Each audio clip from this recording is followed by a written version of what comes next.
I should have known something was off the moment I stepped into the house.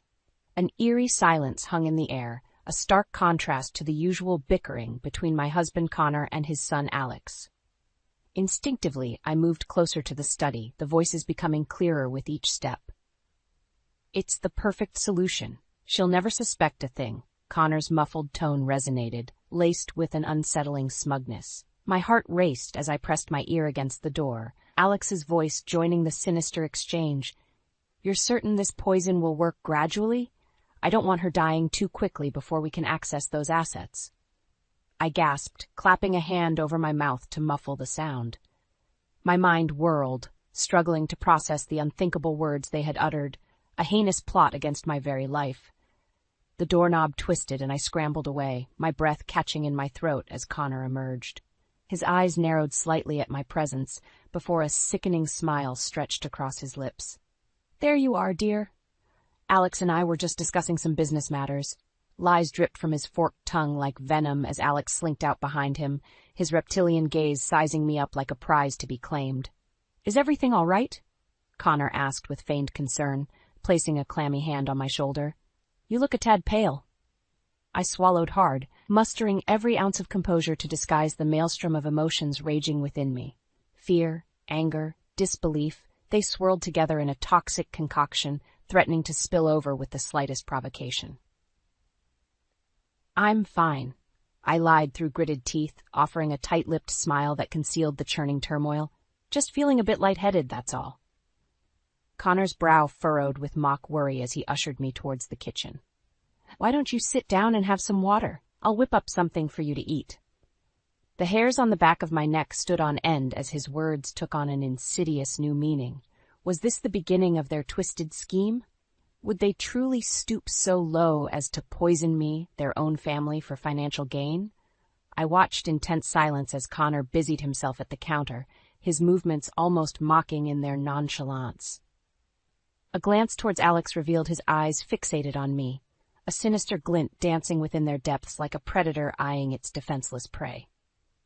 In that moment, a fire ignited within me, a fierce, uncompromising blaze that would not be extinguished. I would not be the victim in this twisted tale. I would be the architect of their undoing. Gripping the glass of water, I met Connor's gaze with an unwavering stare as he approached. A silent challenge burned in my eyes, one he seemed oblivious to in his arrogance.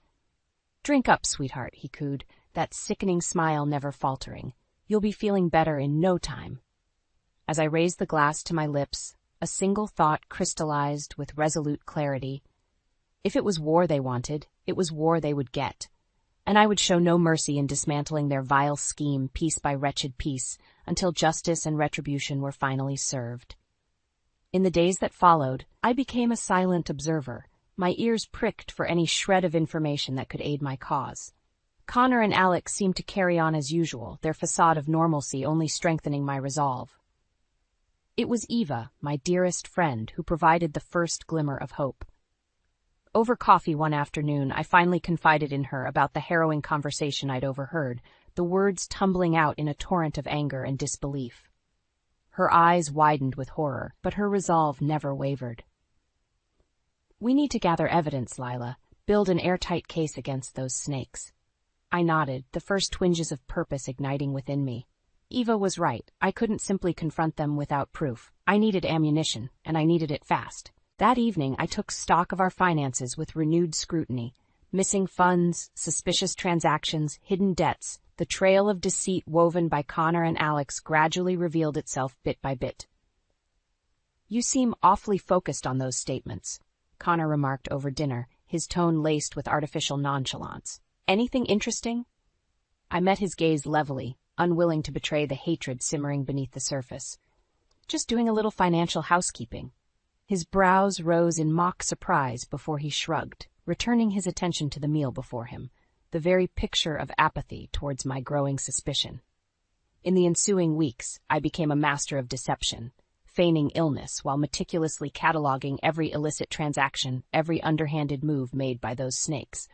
All the while, I leaned on Eva, her steadfast support and strategic counsel proving invaluable.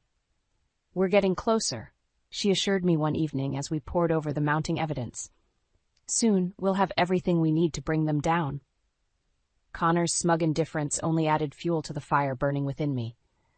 Did he truly believe I was some wilting flower, too feeble and foolish to unravel his tangled web of lies? He was gravely mistaken. It was Alex, however, whose malice truly sent tendrils of ice through my veins. I witnessed firsthand the contemptuous glares he aimed my way, the undisguised loathing simmering in those cold, dead eyes. "Better watch your back," he muttered under his breath as he brushed past me in the hallway one day. "Wouldn't want anything unfortunate to happen." The pointed remark was a harsh reminder of the venom coursing through their veins, a poisonous hatred that threatened to consume us all if left unchecked. But I was no fragile victim to be cowed by such thinly veiled threats. I was a woman reborn, fueled by a thirst for justice too long denied. With Eva's help, I would tear down the facade of lies they'd so carefully constructed, exposing the rot that festered at their very core. One by one, I would dismantle their lives, just as they had aimed to destroy mine. It was only a matter of time before the depraved depths of their betrayal came to light. And when that day arrived, I would be waiting, not with fear, but with the cold, hard promise of retribution. With each passing day, I immersed myself deeper into the role fate had cruelly thrust upon me, that of the overlooked, ailing wife.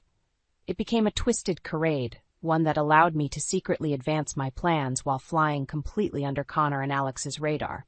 "You're looking particularly pale this morning," Connor observed over breakfast one morning, his tone a perverse blend of faux concern and undisguised indifference. I offered a weak smile, feigning a weariness that would soon become my reluctant ally. "Just feeling a bit drained lately."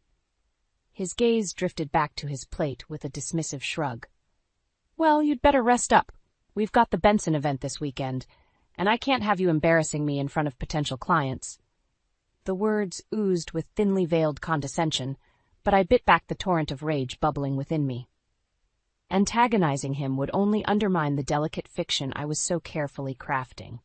In the days that followed, I allowed myself to grow increasingly lethargic, my movements slowing to a sluggish crawl that couldn't be mistaken for anything other than infirmity. "Christ, you look like death warmed over," Alex sneered as I shuffled into the living room, sinking onto the couch with a weary sigh. Mustering what little energy I could, I leveled him with a pointed glare. "It must be that stomach virus going around." His expression morphed into one of poorly concealed disdain before he rose from his chair, muttering a parting remark too vile to repeat as he stalked away. With him gone, I allowed the mask to slip, my lips curling into a grim smile. If only he knew the true purpose behind my increasingly haggard appearance, to lull him and his loathsome father into a false sense of complacency. As the weeks ticked by, I turned my attention to securing my assets, meticulously siphoning funds and making arrangements through Eva's trusted network of contacts. A new identity, complete with fresh credentials and a pristine record, would be my safety net when the time came to escape this waking nightmare. "You've got to hang in there," Eva murmured to me during one of our clandestine meetings, her eyes shining with a combination of worry and fierce determination. "We're almost there." I nodded weakly, allowing my body to slump in a semblance of debilitating frailty. "Don't worry about me. Just make sure everything is in place for when the time comes." Her jaw tightened, and she gave a curt nod before rising to leave, the weight of our shared mission heavy between us. With each rattling cough, each tremor that racked my body, I could see Connor and Alex's contempt growing. Their once cutting remarks had given way to stretches of stony silence, punctuated only by the occasional snide glance in my direction. Did they sense the game afoot, or were they simply biding their time, eager to shed the burden of my existence so they could slither away with my hard-earned wealth? The thought was like gasoline on the flames of my hatred, stoking the inferno that would ultimately consume them. Finally, the night before the pivotal Benson event arrived, heralding the next phase of my intricately woven plan. "Well, you certainly don't look fit to attend tomorrow's function," the Connor remarked with an air of poorly disguised annoyance as I took my place at the dinner table. "Maybe it's best you sit this one out, dear. Wouldn't want you to keel over in front of everyone."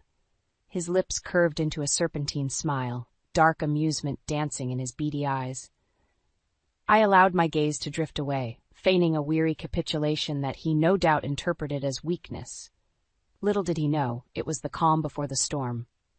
The final moments of peace before I obliterated his pathetic delusions of control. As the first twinges of nausea blossomed within me, I steadied my quivering hands against the table's edge, steeling my resolve for the trials yet to come. They thought they had broken me, body and spirit, but by dawn's first light, the game would be forever changed, and Connor and Alex would soon discover they had succeeded only in awakening a force more powerful than any they could possibly fathom. With my newfound air of frailty firmly in place, it was time to set the next phase of my plan into motion. Connor and Alex may have thought me a helpless invalid, but they were about to discover just how debilitating their own arrogance could be. It started small. The subtle planting of suspicious evidence designed to make it appear as though Connor was engaged in a tawdry affair. A lingering spritz of unfamiliar cologne, a swirl of red lipstick on his shirt collar, furtive glances and whispered phone calls when he thought no one was watching. At first, the sign seemed to go unnoticed by those snakes. But I was patient, allowing the seeds of doubt to germinate until their poisonous tendrils could no longer be ignored.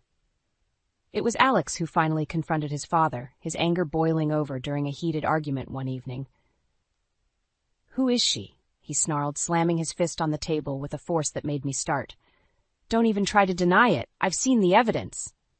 Connor's eyes widened in what I could only assume was feigned shock and bewilderment. "What the hell are you going on about, boy?"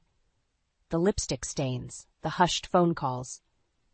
Alex's voice dripped with venom as he leaned across the table, his eyes narrowing to slits of pure venom. "You're cheating on us with some cheap whore, aren't you?" The muscles in Connor's jaw twitched as he absorbed the accusation. For a moment, I could have sworn I saw a flash of guilt in those cold, dead eyes. But like any master of deception, the expression was gone in an instant, replaced by one of towering indignation. "How dare you accuse me of such a thing?" he roared, slamming his palms on the table with enough force to rattle the plates and cutlery. "I've given you everything, a home, an education, a life of luxury, and this is how you repay me?" As the two men descended into a maelstrom of bitter recriminations, I watched in silence, allowing the rift I had so carefully cultivated to deepen and fester. Like a master chemist, I had introduced the volatile elements and stepped back, observing as the inevitable explosion tore them apart. In the ensuing days, the tension was thick enough to choke on. Connor and Alex regarded one another with unveiled hostility, their interactions reduced to terse exchange loaded with thinly veiled accusations. "Where were you until so late last night?" Alex demanded one morning as we sat down to breakfast, his eyes boring into his father with an intensity that would have incinerated a lesser man. "Out with your whore again?" Connor slammed his coffee mug down with enough force to slosh the steaming liquid over the rim. "Watch your insolent tongue, boy. You know nothing of the sacrifices I've made to provide for this family." As their quarrel escalated, I found myself tuning out their specific grievances, allowing the general din of enmity to wash over me. Like a composer, I had orchestrated this discordant crescendo through the skilled manipulation of evidence, and the results were even more glorious than I could have imagined. With father and son torn asunder by suspicion and betrayal, the stage was set for the next, more explosive act in my carefully choreographed theater of vengeance. While they postured and snarled, consumed by the flames of manufactured enmity, I bided my time, a silent, unassuming specter merely awaiting her moment to strike. That moment was coming soon. All that remained was to goad the snakes into striking the fateful blow that would ultimately spell their demise. And I knew just the provocation to rattle them from their coils of seething resentment. So I watched and I waited for the perfect opportunity. And when it came, I would be ready to deliver the grand performance of a lifetime. With Connor and Alex's relationship crumbling under the weight of suspicion and hatred I had so expertly cultivated, it was time to deliver the final, decisive stroke that would bring their bitter animosity to an explosive head. The opportunity presented itself one evening as we sat down for a painfully tense family dinner. The atmosphere was thick with resentment, weighted silences punctuated only by the occasional hostile glare or muttered insult exchanged between father and son. Clearing my throat, I adopted my most frail, wilting demeanor as all eyes turned towards me. "I'm afraid I have some distressing news to share." Connor's eyes narrowed to slits of pure venom. "Out with it, then. Don't keep us in suspense." Feigning a tremulous sigh, I twisted my fingers together in a show of profound unease. "It's about the—" I swallowed hard, as if struggling to give voice to some unutterable truth. "The other woman." The words struck like a thunderclap, the air instantly charged with a scorching current of suspicion and fury. Connor shot to his feet, lips peeled back in a wordless snarl of outrage, as Alex leaned forward, eyes glittering with vindicated accusation. "You lying, cheating bastard," the younger man spat, his voice dripping with vitriol. "I knew you had a whore on the side." In one deft motion, I slid a crumpled photograph across the table, one carefully culled from the cache of evidence I had compiled, then artfully staged to capture Connor in a seeming tryst. His brow creased with bewilderment as he snatched it up, only for the expression to contort into one of impotent rage. "This—" He slammed the damning image down with enough force to rattle the tableware. "This is a lie, a twisted, malicious lie." "Is it?" I asked softly, affecting a wounded, almost pleading tone. "Because it would certainly explain your recent indiscretions. The phone calls, the late nights, that strange perfume I've been smelling." Alex was on his feet now, hands balled into white-knuckled fists as he advanced on his father like a coiled serpent. "You smug, self-righteous prick. You've been cheating on us this whole time, haven't you? Carrying on with some two-bit tramp while stringing us along with your lies." It happened in a blur. A flash of movement coupled with an inarticulate bellow of fury as Connor launched himself at his son. The two men collapsed in a tangle of flailing limbs, grunts and curses rent the air as they grappled across the hardwood floor like battling behemoths. I watched, unmoving, as the maelstrom of violence unfolded before me. Let them rend and tear at each other, consumed by the all-devouring flames of hatred I had so carefully stoked within their blackened souls. It was only fitting that I allow them to deliver the fatal wounds that would ultimately seal their demise. At last, Connor managed to pin his son in a chokehold, his teeth bared in a revolting rictus of animalistic fury as Alex's face purpled beneath the onslaught. Revulsion warred with triumph as I observed the spectacle, the gruesome drama playing out exactly as I had orchestrated. Only when it seemed the younger man's eyes would bulge from their sockets did I finally act, fumbling for my phone to hit the record button. Let them have their brutal rematch, their primal showdown of rage and savagery. I would simply sit back and document their sordid performance for posterity. When the dust settled and the violence had finally abated, two battered, heaving combatants glared at each other across the ravaged battlefield of the dining room. Chests rising and falling in ragged desperation, they seemed to realize the depravity of the spectacle they had just enacted. A fractured chuckle, raw and bitter, escaped my lips as I pocketed my phone, the deed accomplished.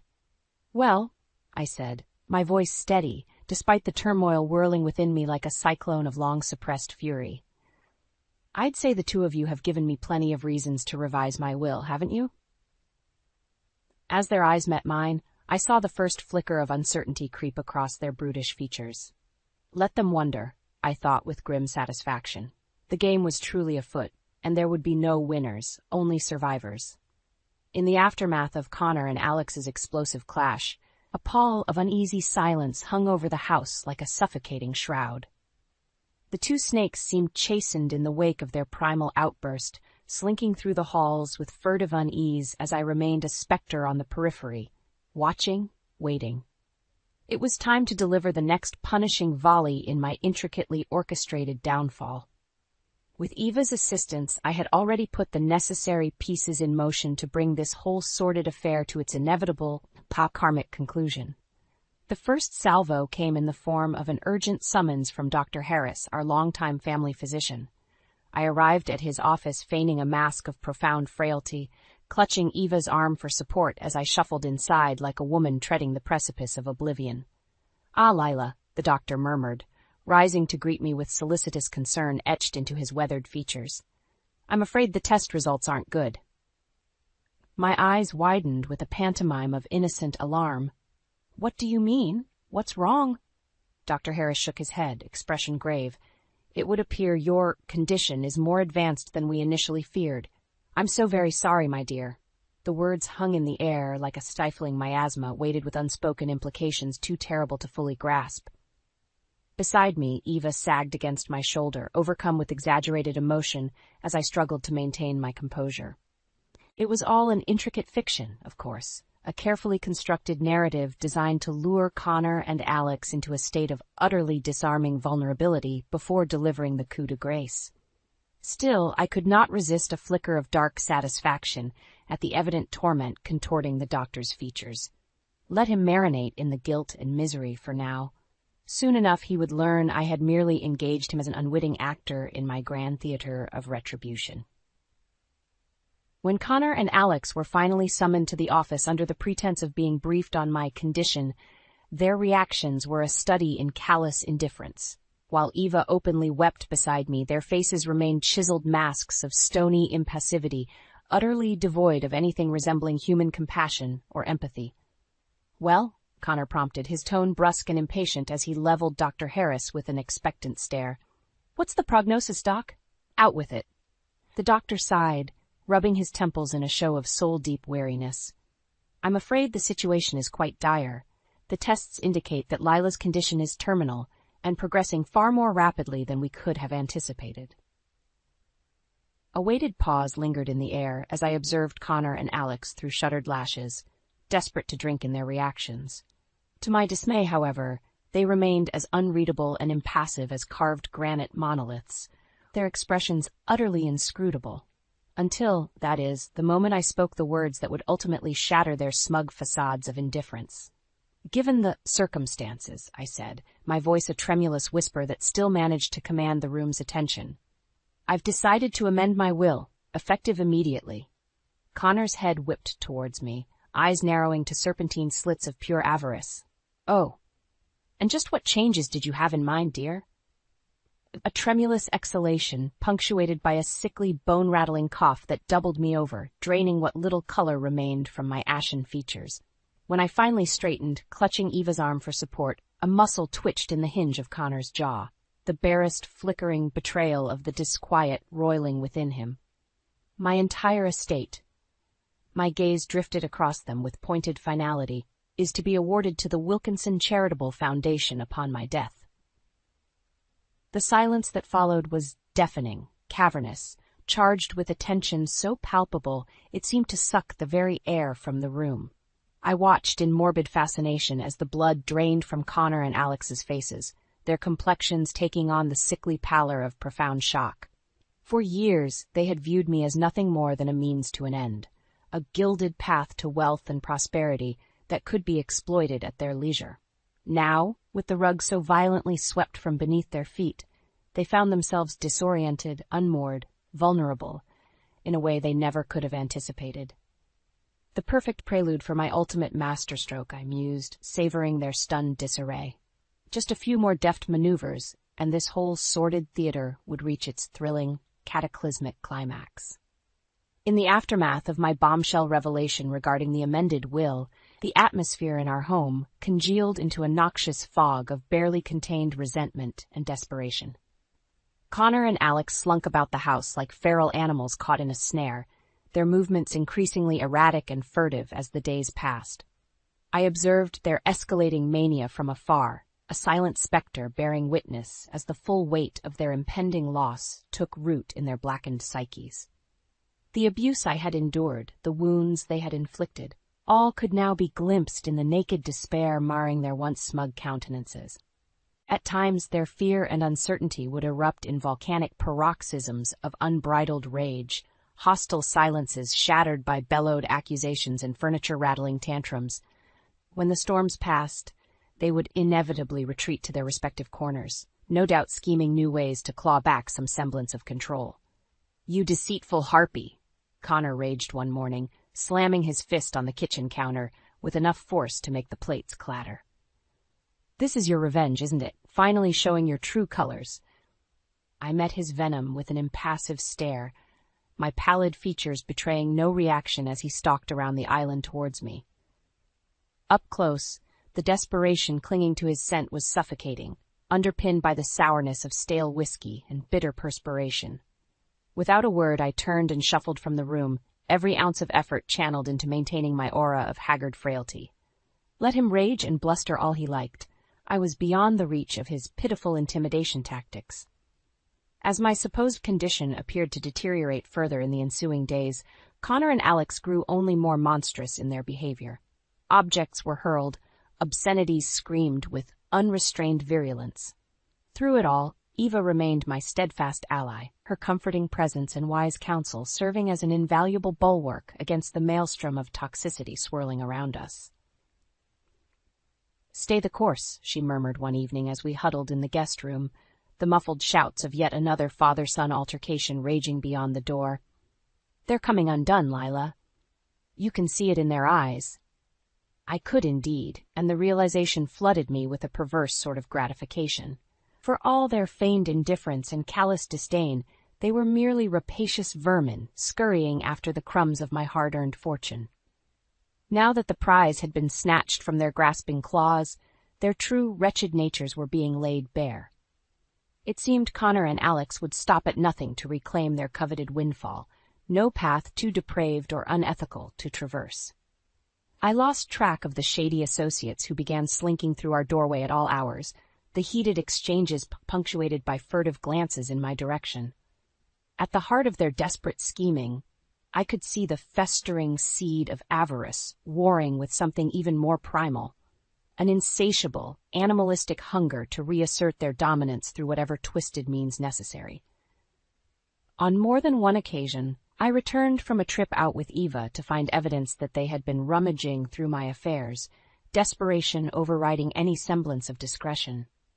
Documents disturbed, jewelry cases left ajar like gaping maws, every inch of my private space violated in their frantic search. Did they truly believe they could find some hidden loophole to circumvent the terms of my will? Or had their madness progressed to such a degree that they would stoop to pillaging my possessions to sate their thirst in the interim? Either way, I recognized their self-destructive flailings for what they truly were: the death rattles of condemned men who simply refused to accept their well-deserved fate. And with every feeble grasping at straws, they only bound themselves tighter in the inescapable noose of karma's brutal recompense. Soon, their options would be well and truly exhausted. Soon, they would have nowhere left to turn, no more depraved avenues left to pursue in their desperate bid for salvation. When that moment of utter defeat and hopelessness dawned, I would be waiting, a merciless specter poised to deliver the death blow that would finally, irrevocably shatter their distorted delusions of entitlement. For now, though, I was content to sit in patient judgment as their world crumbled around them, fueled by the cold certainty that the most exquisite reckonings are often wrought through the unhurried machinations of fate itself. The day of reckoning arrived not with the earth-shattering cataclysm I had halfway anticipated, but with an almost anticlimactic banality. One moment, Connor and Alex seethed before me like two rabid dogs straining at their leashes, their vitriolic threats and obscenities dripping with malice. The next, the door behind me swung open to admit a stern-faced cavalcade of law enforcement officers bristling with grim purpose. "Connor Grayson? Alexander Grayson?" The gruff bark sliced through the volatile miasma like a blade. "You're both under arrest." For a suspended moment, a breath of stunned silence bloomed amidst the chaos. Then, as if a switch had been flipped, pandemonium erupted anew. "This is preposterous." Connor's voice, always so polished and controlled, warped into a guttural rasp of disbelief. "On what grounds?" "Fraud, extortion, attempted murder." The lead detective met my gaze over the pair's shoulders, a silent look of acknowledgement passing between us. "I'm sure the charges will become more extensive as the evidence gets processed." As the harsh realities crystallized in the air with each damning accusation, Connor and Alex seemed to shrink in on themselves. The bluster evaporated, the towering swagger diminished, until they resembled nothing more than a pair of petulant, ill-mannered children caught with their hands in the proverbial cookie jar. "You," Alex hissed, feral eyes swiveling in my direction as he struggled against the restraints being secured around his wrists. "This is your doing, you vindictive bye." The slurring profanity was abruptly swallowed as he was wrenched back, a meaty forearm clamping across his throat to stifle the torrent of vitriol. I watched in silence, unmoved, as father and son were forcibly subdued and Frog marched out of my home in a humiliating tangle of flailing limbs. Their baleful glares scorched my unruffled facade like twin blowtorches of pure, undistilled hatred. But I felt nothing. No fear, no anger, no pity. Only a profound sense of closure, of karmic release, as the toxic presences that had tainted my existence for far too long were finally purged from the premises. When the turmoil of their forced exodus had subsided, Eva emerged from the shadows to rest a comforting hand on my shoulder. "It's over, Layla," she murmured, squeezing gently. "You're free of them at last." I nodded, the words hardly registering as the weight of what had transpired finally settled over me in a cascading rush. It was done. The nightmare had been excised. The scales of justice finally balanced through the most deliciously poetic of resolutions. And in the wake of that exquisitely calibrated release, I felt nothing. No soaring elation, no swell of vindicated triumph. Just a yawning, cavernous absence where their malignant influence had once reigned. As the authorities conducted their thorough search, meticulously documenting the mountain of evidence I had so carefully curated over the past weeks and months, the harsh realities of Connor and Alex's crimes were laid bare in exacting detail. From the insidious financial improprieties and fraud all the way through to the most heinous deception of all, their despicable plot to poison me and abscond with my estate. With every passing revelation, I felt a subtle sense of lightness pervade my being, a lifting of the oppressive burdens and torments I had shouldered for far too long. By the time the investigators had finished exhaling their findings and departed with stifling courtroom formalities, I felt utterly untethered, buoyed aloft by an ethereal sense of liberation. Only one matter remained unresolved. When Dr. Harris arrived at the house much later that evening, his features were etched into a mask of harrowed apprehension. In his eyes, I witnessed the gnawing dread of a man ensnared in circumstances far beyond his control, the realization that he had been an unwitting pawn in the grandest of deceptions. His voice cracked under the weight of his turmoil before he drew a steadying breath. "I don't know what to say, Leela, when they told me the truth." Raising a hand, I waved away his concerns with an airy gesture of dismissal. "Think nothing of it, Samuel. You were a means to an end, one I deeply regret having to exploit, but a necessity nonetheless." The doctor's throat bobbed as he absorbed my words, the tension seeming to bleed from his frame with each passing second. "Then it's true?" he asked at last, a glimmer of lucidity piercing the fog of trepidation clouding his gaze. "This was all just an elaborate ruse? A scheme to expose them and their misdeeds?" A faint smile tugged at the corners of my mouth as I rose from my seat, suddenly revitalized and suffused with a renewed sense of purpose and vitality. "A woman's got to protect herself, Samuel. Surely you can understand that." And with those parting words, I swept from the room, shedding the cocoon of frailty and deception to greet the next chapter of my existence, one brilliantly unencumbered and replete with the heady promise of reinvention. After all, I mused as I gazed out over the sun-dappled expanse of my perfectly manicured estate, a new dawn was breaking, and I would be damned if I didn't greet it with open arms, finally unfurled from the shackles of a past I never should have endured.